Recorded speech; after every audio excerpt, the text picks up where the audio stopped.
Hello everyone, welcome back to Swathi's kitchen.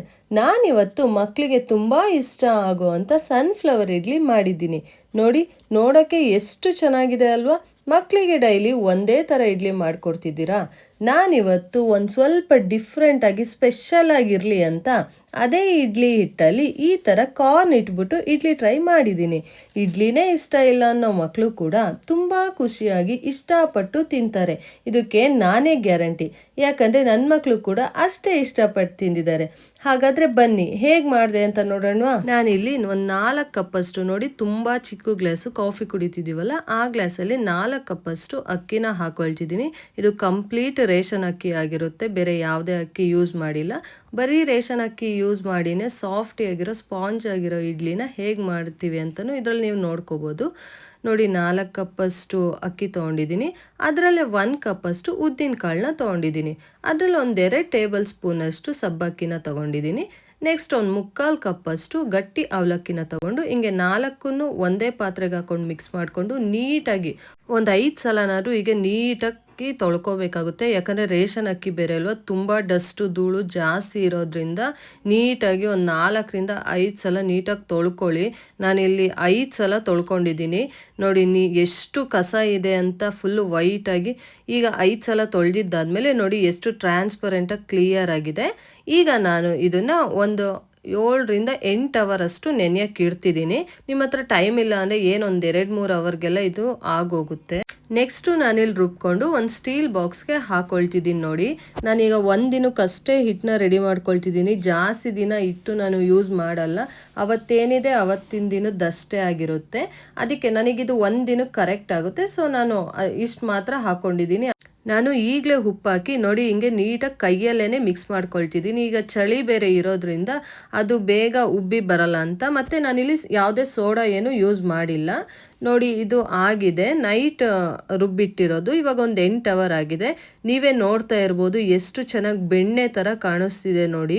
ಇವಾಗ ಇದರಲ್ಲಿ ಇಡ್ಲಿ ಮಾಡ್ಕೊಳ್ಳೋಣ. ನಾನು ಯಾವುದೇ ಸೋಡಾ ಕೂಡ ಇದರಲ್ಲಿ ಯೂಸ್ ಮಾಡಲ್ಲ. ಆದ್ರೂ ಪರ್ಫೆಕ್ಟಾಗಿ ಇಡ್ಲಿ ತುಂಬ ಸ್ಪಾಂಜಿಯಾಗಿ ನೋಡಿ, ಫುಲ್ಲು ಕಲ್ಲರ್ ಕೂಡ ವೈಟ್ ಆಗಿದೆ ಇದು ಹಿಟ್ಟು. ಈಗ ಇಡ್ಲಿ ಕೂಡ ಫುಲ್ ವೈಟಿಶ್ ಆಗಿ ಬರುತ್ತೆ, ಯಾಕಂದರೆ ಸಬ್ಬಕ್ಕಿ ಹಾಕೋದ್ರಿಂದ. ನೋಡಿ, ಈಗ ಇಡ್ಲಿ ಪ್ಲೇಟ್ಸ್ ಎಲ್ಲ ತೊಗೊಂಡಿದ್ದೀನಿ. ತಗೊಂಡು ಒಂದು ಸ್ವಲ್ಪ ಎಣ್ಣೆನ ಸವರ್ಕೊತಿದ್ದೀನಿ.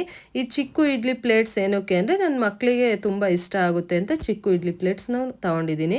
ಈಗ ಎರಡಕ್ಕೂ ನೀಟಾಗಿ ಎಣ್ಣೆ ಸವರ್ಕೊಂಡು ಈಗ ನೆಕ್ಸ್ಟು ನೋಡಿ ಯಾವ ಥರ ಕಾರ್ನೆಲ್ಲ ನಾನು ಅರೇಂಜ್ ಮಾಡ್ಕೊತಿದ್ದೀನಿ ಅಂತ.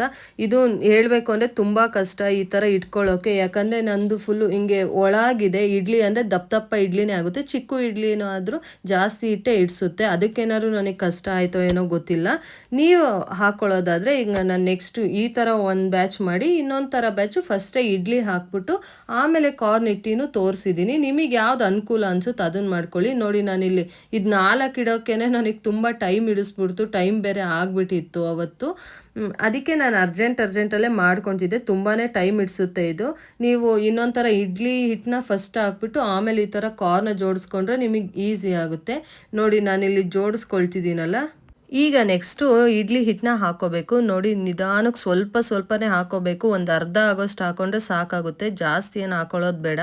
ಈಗ ಇದು ದೊಡ್ಡ ಇಡ್ಲಿ ಇದೆಯಲ್ಲ ಅದಕ್ಕೆ ಜೋಡಿಸ್ಕೊತಿದ್ದೀನಿ. ನೋಡಿ, ಇದೇನು ಈಸಿಯಾಗಿ ಜೋಡಿಸ್ಕೊಬಿಡ್ಬೋದು, ಅದಷ್ಟೇ ಕಷ್ಟ ಆಗಿದ್ದು ನನಗೆ. ಈ ಥರ ನೀಟಾಗಿ ಕಾರ್ನೆಲ್ಲ ಜೋಡಿಸ್ಕೊಂಡು ಇದಕ್ಕೂ ಅಷ್ಟೇ ಅದು ಅರ್ಧ ಆಗೋಷ್ಟು ಮಾತ್ರ ಇಡ್ಲಿ ಹಿಟ್ಟನ್ನ ಸೇರಿಸ್ಕೊಂಡ್ರೆ ಸಾಕಾಗುತ್ತೆ. ಜಾಸ್ತಿ ಆದರೆ ಕಾರ್ನೆಲ್ಲ ಒಳಗೆ ಸೇರ್ಕೊಬಿಡುತ್ತೆ. ನೋಡಿ, ಜೋಡಿಸ್ಕೊಂಡಿದ್ದಾಗಿದೆ. ನಾನಿವಾಗ ಇಡ್ಲಿ ಹಿಟ್ಟನ್ನ ಸ್ವಲ್ಪನೇ ಅರ್ಧ ಆಗೋಷ್ಟು ಮಾತ್ರನೇ ಇಲ್ಲಿ ಹಾಕೊಳ್ತಿದ್ದೀನಿ. ಜಾಸ್ತಿ ಏನು ಹಾಕೊಳ್ಳೋಕೆ ಹೋಗ್ಬಾರ್ದು. ನೋಡಿ, ಅಲ್ಲಿ ಚಿಕ್ಕ ಇಡ್ಲಿ ಇದೆಯಲ್ಲ ಅದನ್ನು ಅಷ್ಟೇ ನಾನೊಂದು 6-7 ಅಷ್ಟೇ ರೆಡಿ ಮಾಡಿಕೊಂಡೆ. ನನಗೆ ಜಾಸ್ತಿ ಮಾಡ್ಕೊಳ್ಳೋಕ್ಕೂ ಆಗಲಿಲ್ಲ, ಅದಕ್ಕೆ ಒಂದು 7 ಅಷ್ಟೇ ರೆಡಿ ಮಾಡಿಕೊಂಡೆ. ಅದಕ್ಕೆ ತುಂಬಾ ಟೈಮ್ ಹಿಡಿಸ್ತು. ಈಗ ಗ್ಯಾಸ್ ಮೇಲೆ ಇಡ್ಲಿ ಪಾತ್ರೆನ ಇಟ್ಬಿಟ್ಟು ನೀರು ಇಟ್ಕೊಂಡಿದ್ದೆ. ಆಲ್ರೆಡಿ ನೀರು ಇಟ್ಟಿದ್ದೀನಿ, ನೀರು ಕುದೀತಿತ್ತು. ಈಗ ನೋಡಿ ಏನು ಅರೇಂಜ್ ಮಾಡ್ಕೊಂಡಿದ್ವಲ್ಲ ಈ ಕಾರ್ನ್ ಇಡ್ಲಿನ ಇಟ್ಕೊತಿದ್ದೀನಿ. ನೆಕ್ಸ್ಟ್ ನೆಕ್ಸ್ಟು ಈ ಚಿಕ್ಕು ಇಡ್ಲಿನೂ ಇಟ್ಟಿದ್ದೀನಿ ನೋಡಿ. ಇಷ್ಟೇ ನಾನು ಮಾಡಿರೋದು, ಇನ್ನೇನು ಜಾಸ್ತಿ ಏನು ಇದ್ರಲ್ಲಿ ಮಾಡ್ಕೊಳಕ್ಕೆ ಹೋಗಿಲ್ಲ. ಈಗ ಮುಚ್ಚಿ ಒಂದು 10 ನಿಮಿಷ ಬಿಟ್ಟರೆ ಸಾಕು, ತುಂಬ ಚೆನ್ನಾಗಿ ಬೇಯ್ಕೊಳ್ಳುತ್ತೆ. ಮೀಡಿಯಮ್ ಫ್ಲೇಮಲ್ಲೇ ನಾನು ಇಲ್ಲಿ ಬೇಯಕ್ಕೆ ಇಟ್ಕೊಂಡಿದ್ದೀನಿ ನೋಡಿ. ಒಂದು 10 ನಿಮಿಷ ಬೇಯಿಸ್ಕೊಂಡ್ರೆ ಸಾಕಾಗುತ್ತೆ. ಇವಾಗ ಇಡ್ಲಿ ಎಲ್ಲ ಬೆಂದು ಇಡ್ಲಿ ಆಗಿದೆ. ಇನ್ನೇನು ಕಾರ್ನ್ ಕೂಡ ಅದರಲ್ಲೇ ನೀಟಾಗಿ ಬೆಂದಿರುತ್ತೆ. ನಾನು ಕಾರ್ನ ಇಡಬೇಕಾದ್ರೆ ಕಾರ್ನ್ಗೆ ಒಂದು ಸ್ವಲ್ಪ ಉಪ್ಪು ಹಾಕಿ ಮಿಕ್ಸ್ ಮಾಡಿ ಇಟ್ಕೊಂಡಿದ್ದೆ, ಸಾರಿ ಹೇಳೋದು ಮರ್ತಿದ್ದೆ. ಈಗ ಅದನ್ನು ಜೋಡಿಸ್ಕೊಂಡಿದ್ದೀನಿ. ಅದೇ ನಿಮಗೆ ಸಪ್ಪೆ ಅಂತ ಕೂಡ ಅನ್ಸಲ್ಲ. ನೋಡಿ ಎಷ್ಟು ಚೆನ್ನಾಗಿ ಆಗಿದೆ ಅಂತ ನೀವು ನೋಡ್ತಿರ್ಬೋದು, ಎಷ್ಟು ಚೆನ್ನಾಗಿ ಬಂದಿದೆ. ನೋಡೋಕ್ಕೇನೆ ತುಂಬ ಅಟ್ರಾಕ್ಟಿವ್ ಆಗಿ ಕಾಣಿಸೋದ್ರಿಂದ ಮಕ್ಕಳು ನೀವು ಎಷ್ಟೇ ಕೊಟ್ಟರು ತಿನ್ಬಿಡ್ತಾರೆ. ನೋಡಿ ಇಲ್ಲಿ ಆಯಿಲ್ ಸ್ಪ್ರೆಡ್ ಮಾಡಿದ್ನಲ್ಲ, ಅದಕ್ಕೆ ಇಡ್ಲಿ ಏನು ಕಚ್ಕೊಳ್ತಿಲ್ಲ, ಈಸಿಯಾಗಿ ಬರ್ತಿದೆ. ನನಗೆ ಆ ದೊಡ್ಡ ಇಡ್ಲಿಗಿಂತ ಈ ಚಿಕ್ಕ ಇಡ್ಲಿ ಅಂತೂ ಇನ್ನೂ ಕ್ಯೂಟ್ ಅನ್ನಿಸ್ತಿತ್ತು. ನೋಡಿ ಎಷ್ಟು ಚೆನ್ನಾಗಿದೆ ಅಂತ. ಎಷ್ಟು ಕೊಟ್ಟರು ಆರಾಮಾಗಿ ತಿನ್ಬಿಡ್ತಾರೆ. ಇನ್ನೇನು ಕಾರ್ನ್ ಕೂಡ ಹೆಲ್ತಿಗೆ ತುಂಬ ಒಳ್ಳೆಯದು. ಅದರಲ್ಲೂ ನೀವು ಈ ಥರ ಸ್ಪಾಂಜಿ ಆಗಿರೋ ಇಡ್ಲಿ ಮಾಡಿಕೊಟ್ಬಿಟ್ರೆ ಮಕ್ಕಳಿಗಂತೂ ಸನ್ಫ್ಲವರ್ ಅಂದ್ಕೊಂಡೆ ಖಾಲಿ ಮಾಡಿಬಿಡ್ತಾರೆ. ಅಷ್ಟು ಚೆನ್ನಾಗಿತ್ತು ಈ ಇಡ್ಲಿ. ನನಗಂತೂ ಇದನ್ನು ಮಾಡಬೇಕಾದ್ರೆ ಒಂಥರ ಕ್ಯೂಟ್ ಅನ್ನಿಸ್ತಿತ್ತು. ನೋಡೋಕ್ಕೂ ಚೆನ್ನಾಗಿರುತ್ತೆ, ತಿನ್ನೋಕ್ಕೂ ತುಂಬ ಚೆನ್ನಾಗಿರುತ್ತೆ.